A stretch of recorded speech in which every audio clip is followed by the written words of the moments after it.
Hello and welcome. I'm Mariana Trapnell, President and Chief Excel Geek here at Accelerations. Today, we're going to take a look at another example of a macro that can be created using the macro recorder. First though, we've talked in the last few videos about how to use the macro recorder, how to enable your macros, how to re-record a macro if you accidentally make a mistake, and for ultimate efficiency, how to add your macro to a single click button on the quick access toolbar. Now those are the key pieces you really need to get going with macros, but I want to give you one more piece to the puzzle just to make sure your macro recording is as efficient and effective as possible. Can you guess what it is? I'll give you a hint. Because the macro recorder will repeat everything you do every time, you want it to be as efficient as possible. You really don't need Excel to select a single cell, scroll to the bottom to check a value, scroll back up to the top, set the print area, go open the print preview screen, realize that you need to change the print settings, so you go and open the page layout screen, then you reset your print layout, then you go open the print preview screen again just to check, then you come back, you add some filters, filter for a specific number, freeze panes, clear filters, and realize your freeze panes have caused all your data to be stuck down at the bottom. Clear your freeze panes, reset the freeze panes, bold the headers, then scroll to the bottom again and add a total. So you see what I mean? There are a lot of unnecessary steps there that didn't really need to be recorded at all. Now there is a way to fix this in the back end if you accidentally record all that, but we won't go into that today. First and foremost though, planning is the most important piece to the puzzle and can really save you some time later on. Of course, you can re-record if you need to, but it's really not an efficient use of your time because then you have to go through all the steps again to record them yourself. It's kind of like the saying, measure twice, cut once. In our case, it's plan twice and hopefully record once. Let's have a look.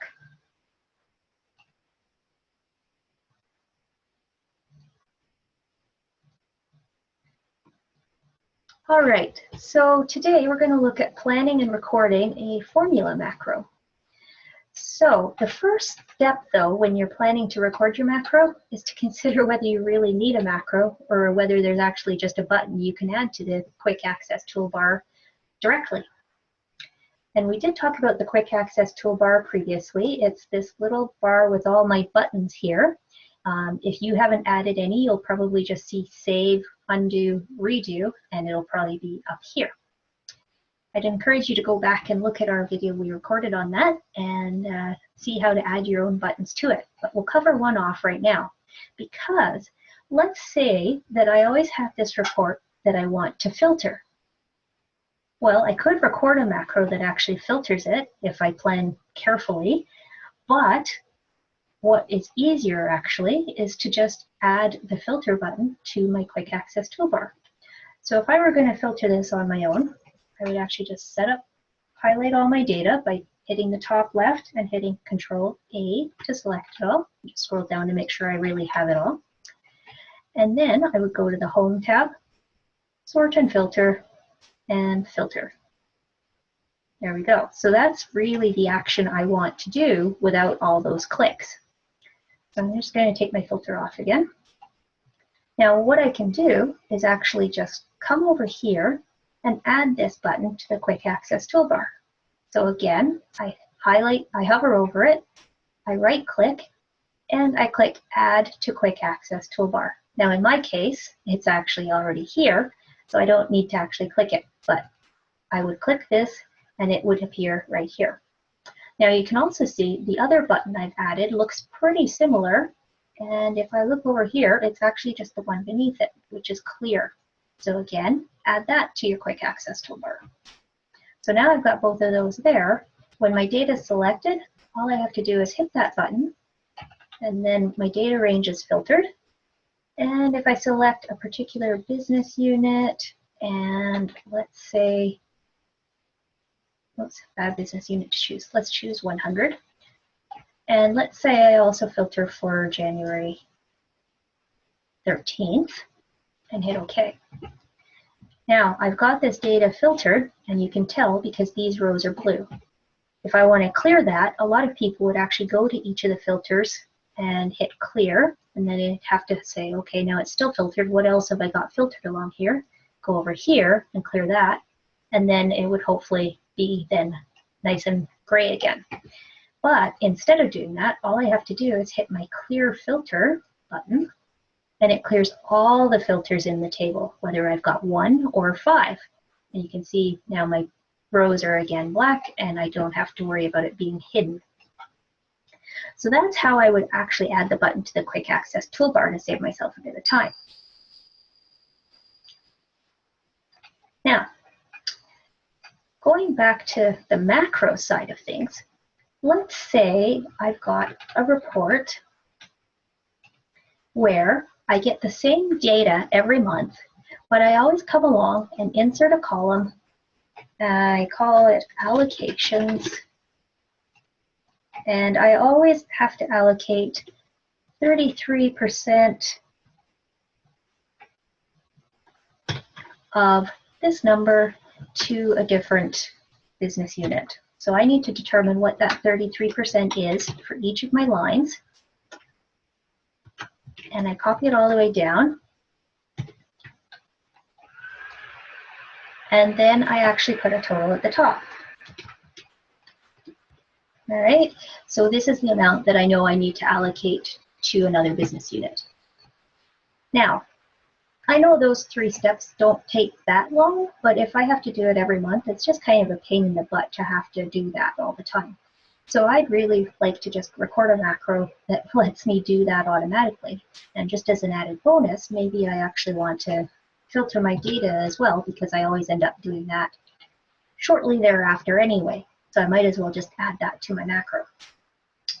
All right, so those are kind of all the steps I know I want to put in there. But the question becomes, what order do I need to do them in? So I always have the same columns, so that's not a problem. I can insert my column exactly where I need it. And my row count changes though, so I know if I'm going to be putting a filter in, I really need to pre-select my data, like we talked about in a previous video, where if we pre-select it and then hit the record button, then the next time Excel runs the macro, it won't select that same range, just in case I've got way more rows the next month. So I'm going to pre-select that. And then I'll insert my column and label it. And then I'll add a formula to calculate the 33%. And then the other trick when you're recording a macro, and I'll show you this in a minute, but the trick is when you're copying down, macros will record exactly the range that you select. So in this case, when I add a formula and copy it down, you can see I'm actually going to copy it by selecting all that, and then I hit paste. Well, that's not going to work, because next month, if I've got way more than 42 rows, then it's only going to put my formula down to 42. So there's actually a trick to copying in this case.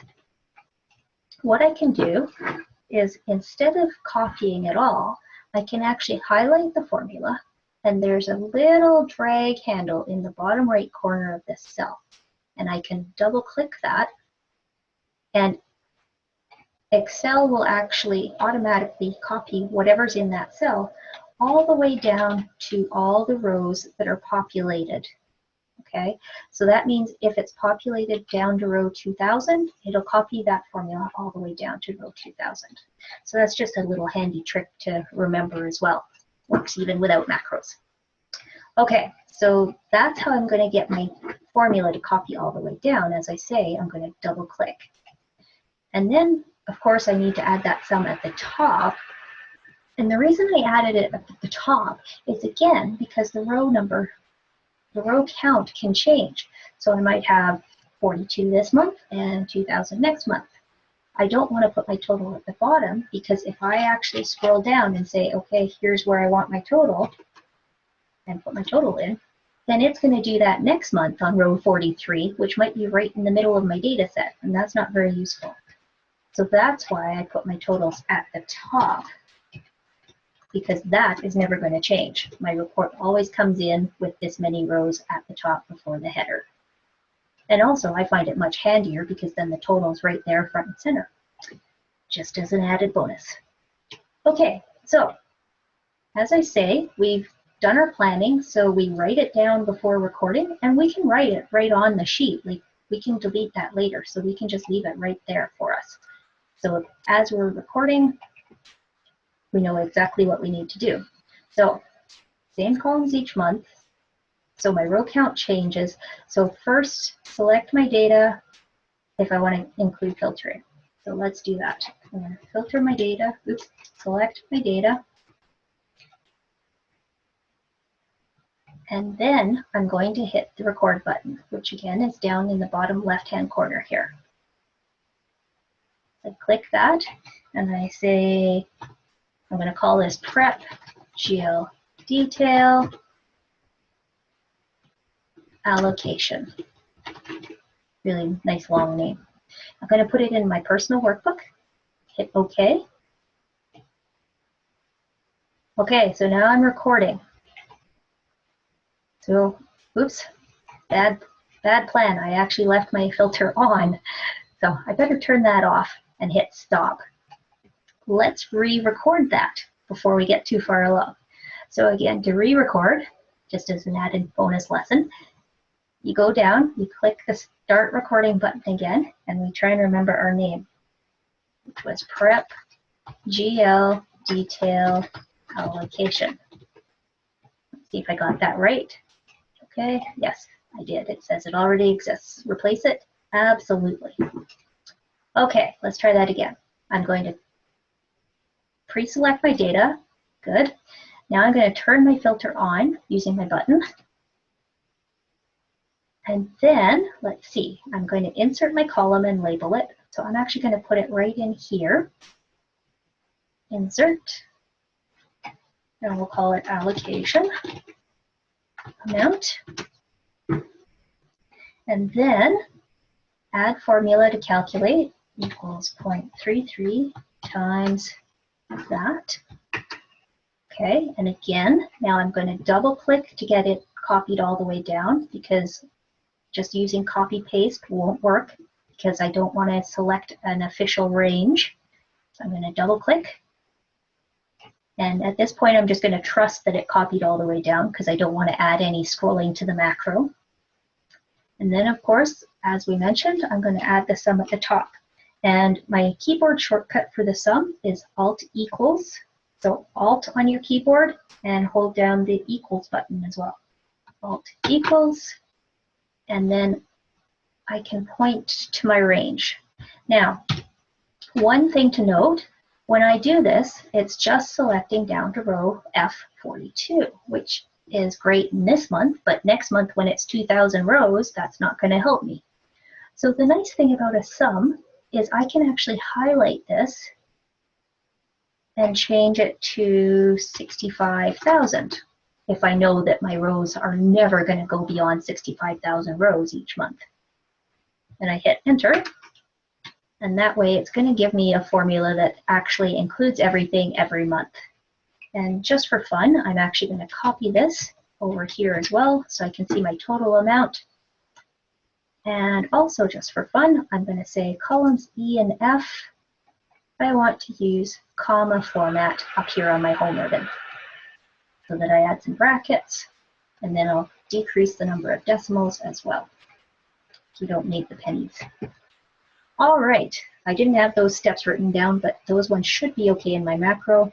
So I'm going to hit stop, and let's see. I'll just double check it went all the way down. Yes, it did. Okay, that looks good. So I'm going to actually add that to my quick access toolbar. I'm using my customize drop-down arrow. Let's go right to the bottom of this, hit more commands, and then up top, I'm going to choose macros.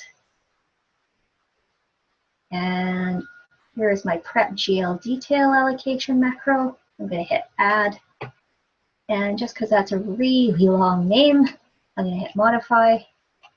And let's see, prep GL detail. Well, let's use a calculator. And I'm going to get rid of my personal XLSB part of the name here. And I'm just going to call it prep allocation. Okay, so I picked my button, changed my display name, hit OK. There it is on my list. So if I hit OK, there's my calculator, and if I hover over it, I can see what that is supposed to do. All right, now, of course, step 3 of any good planning process is to actually test it and make sure it's going to work.